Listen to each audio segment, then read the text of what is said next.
윤희숙 국민의힘 의원이 국가정보원법 개정안을 두고 필리버스터 7번째 주자로 나섰는데요. 12시간 47분을 기록하면서 그 이전 기록을 갈아치웠습니다. 이종걸 전 의원이 세운 기록이었는데 시간이 중요한 건 아니지만 그만큼 논란이 또 되고 있습니다. 우선 그 장면부터 보고 가시죠. 지금 통과된 법들을 한마디로 표현하자면 저는 닥쳐법 같아요. 서로 호감을 가지고 웃자고 하는 닥쳐가 아니라 국가가 개인에게 닥쳐라고 하는 그런 느낌입니다. 지금 이 닥쳐법들은 나라를 뒤로 가게 만드는 법이라는 생각을 하게 됩니다. 네, 윤희숙 의원이 다시 또 이 화제의 중심에 섰습니다. 지난 5분 발언 때도, 앞서 5분 발언 때도 그 내용으로서 한번 화제의 중심에 섰는데 이번에도 약간 과격하긴 하지만 닥쳐법이다 이러면서 또 필리버스터 시간도 최장 시간 기록을 갈아치우면서 이렇게 좀 주목이 됐어요. 주목을 받았어요. 여론의 주목. 근데 이런 상황에서 갑자기 원래 민주당이 야당의 의견을 존중하겠다. 그리고 의견 계속 듣겠다. 필리버스터 중단하지 않겠다. 이런 입장이었는데 어제 돌연 종결시켜야겠다. 이러면서 요구서를 냈습니다. 왜 그런 겁니까, 교수님? 일단 기본적으로 윤희숙 의원이 지금 지난번에 5분 발언은 임팩이 굉장히 컸어요. 임팩이 컸다. 내용의 어떤 임팩이죠. 그러니까 실질적으로 그 내용에 대해서 반응하는 국민들이 그만큼 많았다는 것인데 이번에는 이제 시간이죠. 12시간 40분 했다는 건데 사실 그 내용이라는 것이 없어요. 그러니까 왜 국정원법 개정이 잘못된 것인지에 대한 어떤 내용이 국민들이 수긍할 수 있는 내용을 그 얘기를 해야 되는데 그것에 대한 내용은 사실 전달된 것이 별로 없거든요. 내용이 좀 부실했다. 그렇죠.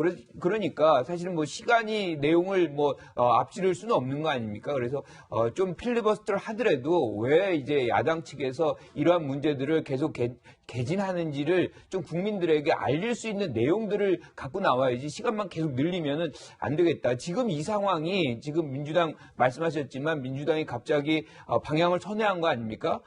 필리버스터를 허용하겠다고 했다가 네. 지금 바꿔서 이거를 종결하는 것을 어저께 8시 10분경에 제출했어요. 네. 그러니까 24시간에 표결을 해야 되거든요. 예, 24시간 내에. 그러니까 오늘 저녁까지는 아마 표결 처리가 돼서 사실상 이 필리버스터를 계속 유지할 수 없는 상태가 될 것 같은데 저는 이런 장면에서 이제 왜 민주당이 이렇게 결정을 했는지 사실은 저는 코로나 전국이고 코로나가 굉장히 악화되는 상황인데 네. 필리버스터로 인해 가지고 국회가 마비되는 상황이 오는 거지 않습니까? 사실 여러 가지 이런 문제에 있어서 실질적으로 역할을 국회가 자임하고 또 해나가는 문제 해결적 역할을 해야 되는데도 불구하고 지금 필리버스터로 완전히 마비가 된 상황은 사실 국민들이 원하는 부분이 아니기 때문에 저는 민주당이 입장을 선회한 것은 잘했다. 그리고 이 모든 것의 역량을 사실상 이 코로나 어떤 조기 극복, 방역 이런 것에 집중해야 할 것이다 이렇게 생각합니다. 저는 또 의문이 생기는 게 필리버스터 시작할 때도 근데 800명, 900명대를 유지하고 있긴 있었거든요. 근데 그런 상황에서는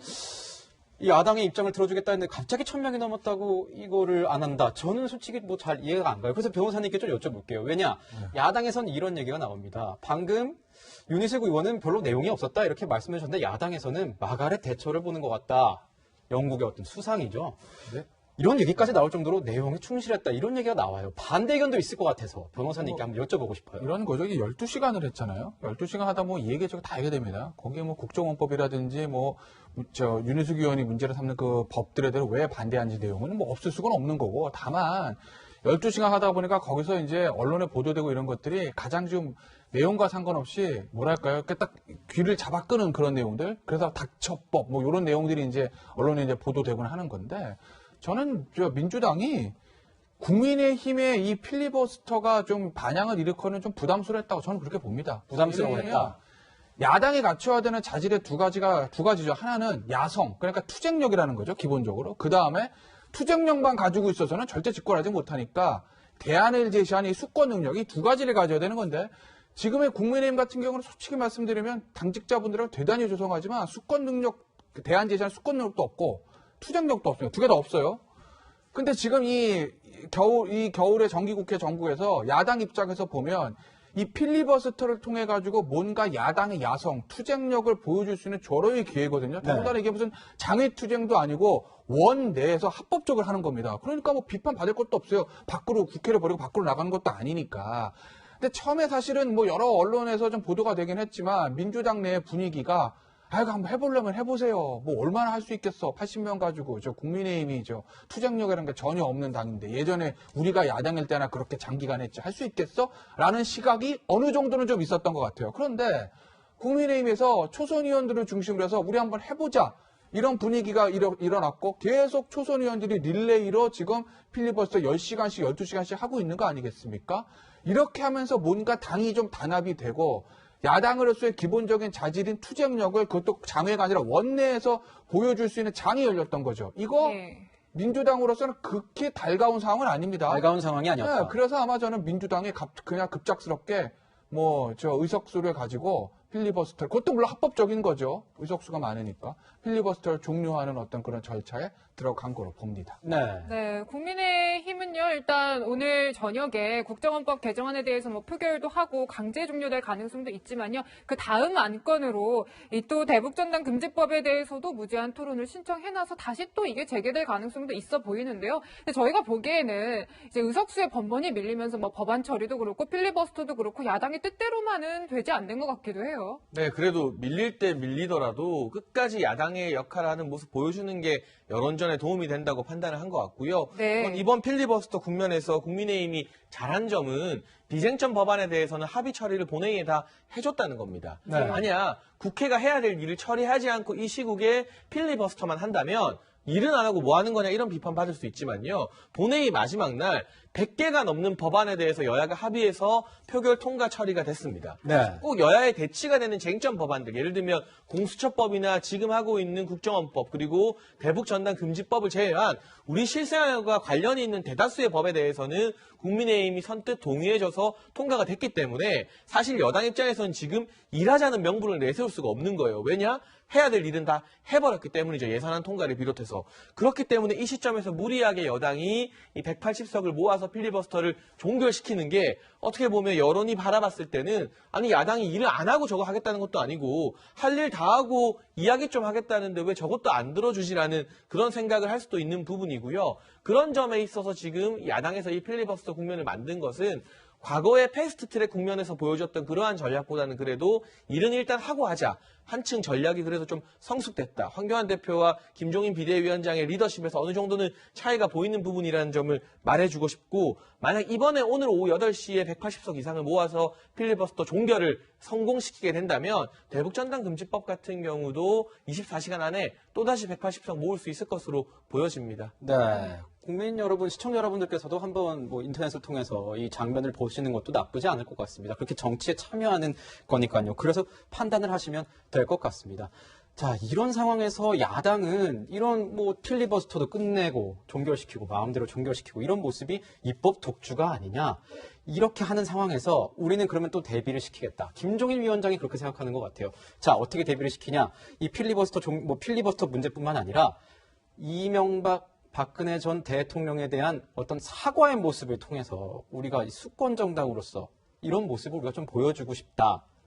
지금 하는 것 어떻게 전략적으로 도움이 되는 겁니까? 야당에 어떻게 보세요, 교수님? 사과의 시기를 좀 연기시킨다는 거 아닙니까? 네. 사실은 지금 코로나 상황이기 때문에 사과의 시기가 좀 적절하진 효과, 그러니까 적절한 걸 떠나서 효과적이지 않을 수 있다는 거죠. 이게 묻힐 수 있는 겁니다. 그러니까 지금 야당의 입장에서는 굉장히 큰 어떤 행동을 보이는 것인데 그것이 효과가 미흡하다 보면 뭐 그 당내 반발로도 더 나올 수가 있는 예. 거죠. 그러니까 지금 그것 중에 하나가 또 이 사과를 하는 것 자체에 대한 어떤 당내 이견이 있어요. 그러니까 지금 주호영 원내대표 같은 경우도 이걸 왜 우리가 해야 되냐, 낙인 찍기만 받는다, 뭐 이런 얘기들을 지금 해왔던 거거든요. 그래서 지금 김종인 비대위원장이 이 사과 내용에 대해서 주호영 원내대표와 공유를 했다는 거 아닙니까? 네. 그래서 사과의 내용이 뭐다. 그런데 사과의 내용을 들여다보면 지금 두 전직 대통령이 사실 영어의 몸이 되고 탄핵도 받고 이렇게 했음에도 불구하고 왜 당이 쇄신하지 못했다. 그 부분에 대해서 사과한다. 뭐 당이 쇄신이 안 된 점에 그렇죠. 대해서 그 쇄신을 못한 부분에 대해서 사과하는 그런 모양으로 하니까 주영 원내대표도 이 정도면 뭐 받아들인다 뭐 이렇게 얘기를 했는데 사실은 국민의 입장에서는 그 쇄신을 못한 것도 반드시 사과해야죠. 하지만 그 탄핵 받고 범죄로 해서 지금 형도 받고 한 그 잘못에 대한 부분도 당 소속이기 때문에 반드시 그 내용적인 부분에서 사과를 해야 되는데 그걸 피해 간다면 그 사과가 온전한 사과가 아닐 수 있다는 것이죠. 그래서 당내 어떤 분란을 막기 위해서 지금 뭐 김종인 비대위원장이 조영 원내대표와 이 부분을 공유하고 있는지 몰라도 사과의 어떤 본질에 있어서 충실해야 되는 부분도 유념해야 될 것이다 이렇게 생각합니다. 네. 네, 이제 국민의힘은 공수처에 대해서는요, 이제 단계별로 절차적인 부당성을 강조하겠다, 이런 입장을 보이고 있는데요. 변호사님, 사실 이제 공수처법 관련해서 개정안은 이미 통과가 됐는데, 야당 입장에서 정말 실질적으로 할 수 있는 그런 것들은 많지 않아 보이기는 해요. 없어요. 많지 네. 않으니까 없어요, 그냥. 없군요. 아니, 이거는 다 이번 올 초에 있었던 총선에서 대패를 했기 때문에 어떻게 할 수 있는 방법이 없어요. 네. 네. 그럼 뭐 국민의힘이 져야 되는 부담인 거고, 없으면은 그럼 그냥 있는 것이냐? 그건 아니라는 거죠.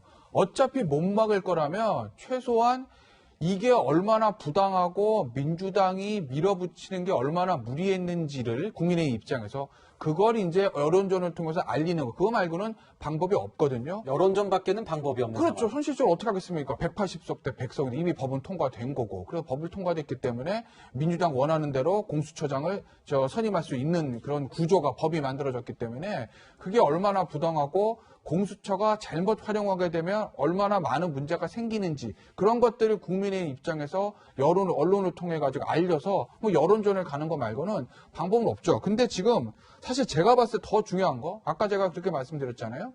야당이 가져야 되는 게 야성 투쟁력하고 수권 능력, 대안 제시력 두 개인데 현재 상태로 두 개는 다 부족합니다. 근데 이번에 필리버스터를 통해 가지고 어느 정도의 원내에서의 투쟁력을 가질 수 있다는 걸 좀 보여준 것 같아요. 네. 중요한 건 대안 제시, 수권 능력인데 지금 내년에 3월에 서울시장 재보궐선거 앞두고 그 이후에 대선 앞두고 유권자들이 가장 중요하게 생각하는 건 공수처, 뭐 국정원법 무슨 이런 거 아닙니다. 뭡니까 그러면? 부동산이죠. 부동산입니까? 부동산이요. 내 지갑, 내 자산 이게 중요하지. 뭐 공수처에서 수사를 하든 검찰에서 수사하든 실제로 일반 국민의 생활에 하등의 영향도 없는 거예요. 그렇기 때문에 얼마 전에 국민의힘에서 이 부동산에 관해서 어떤 위원회 같은 걸 만들어서 곧 대안을 제시하겠다 이렇게 얘기를 했거든요. 김종인 위원장 경제전문가입니다. 그게 중요하다. 그래서 유권자들로 하여금 국민의힘이 서울시장 이기고 국민의힘이 대선에서 이겨서 정권을 가져오면 최소한 부동산 값은 안정될 수 있고 내 지갑은 현 정부보다 더 두툼해지겠지라는 기대감을 줄 수 있게 하는 것. 그게 가장 중요하다. 국민의힘은 모든 당력을 그쪽에 집중해야 된다라고 저는 봅니다. 네, 국민의힘 관계자가 들을지 모르겠지만 뭐 유념하실 수도 있을 것 같고 뭐 이게 아니라 공수처가 더 중요하다라고 생각하시는 분들 당연히 있을 수 있습니다. 그래서 공수처 질문을 하나 더 하겠습니다. 아까 보면요, 저희 그래픽으로도 흘려드렸는데 공수처 앞으로 넘어야 할 산들 굉장히 많아 보입니다. 하루에 한 절차당 하루씩만 쳐도 한 6일, 일주일 이상은 갈 것 같아요. 이런 상황에서 야당 어떤 뭐 전략이 있을까요? 여당에서는 이름의 연내, 늦어도 1월에는 공수처 출범하겠다는 것인데, 일단 이 공수처장 후보 추천위 같은 경우는 이제 야당 측 추천위원이 힘을 쓸 수 없게끔 개정 절차가 통과가 되었습니다. 네. 그런데 또 한 가지 남아있는 것이 대통령이 공수처장 후보를 지명하게 되면 국회 인사청문회를 거쳐야 됩니다. 이 인사청문회 과정에서 야당 입장에서는 정치적 편향성이라던가 도덕적인 문제 등을 상당히 많이 지적하려고 애를 쓸 겁니다. 네. 물론 문재인 정부 같은 경우는 지금 22명의 장관급 고위공무원을 인사청문회 채택 없이 임명했기 때문에 미채택 이후 임명. 그렇죠. 이건 뭐 박근혜 정부나 이명박 정부와는 비교가 안 되는 역대급 기록이거든요, 사실상. 이번에도 인사청문회 채택 안 되더라도 임명 강행한다는 그런 기조를 세웠을 게 분명합니다만, 만약 야당이 검증하는 과정에서 결정적인 하자나 흠결이 드러나게 된다면 공수처 출범에 또 한 가지 이제 암초가 생기는 셈이고요. 가장 중요한 부분은 공수처가 처장 혼자서 운영되는 조직이 아닙니다. 네. 네. 공수처 검사들이 있어야 되잖아요. 네. 이번에 개정안을 보게 되면 검사의 자격 요건도 상당히 완화가 되었는데, 네. 이 검사를 선발하기 위한 인사위원회 7명 중에 2명이 야당 몫입니다. 네. 네. 여기에 대해서는 개정안에서 다뤄지지 않았어요. 또 있는 거군요, 공수처장. 그러면 이 2명의 야당목 인사위원들이 공수처 검사 임용에 반대를 하게 되면 처장, 차장은 뽑아놓고 검사를 못 뽑는 사태가 벌어질 수도 있다. 그럼 검사를 뽑기 위해서 이 인사위원회의 또 규정을 다시 한번 여당이 개정안을 발의할 것인가. 이 문제가 어떻게 보면 연초에 계속 지리하게 끌려갈 수도 있기 때문에 지금 여당이 호언장담하는 것처럼 연말 연시에 공수처를 출범하는 게 시기적으로 어려울 수 있는 그런 가능성도 완전히 배제할 수는 없어 보입니다. 여야의 수싸움이 중요하다, 이런 거군요. 네, 지금까지 공수처 전망과 강제 종료될 가능성이 높은 필리버스터 소식 전해드렸습니다.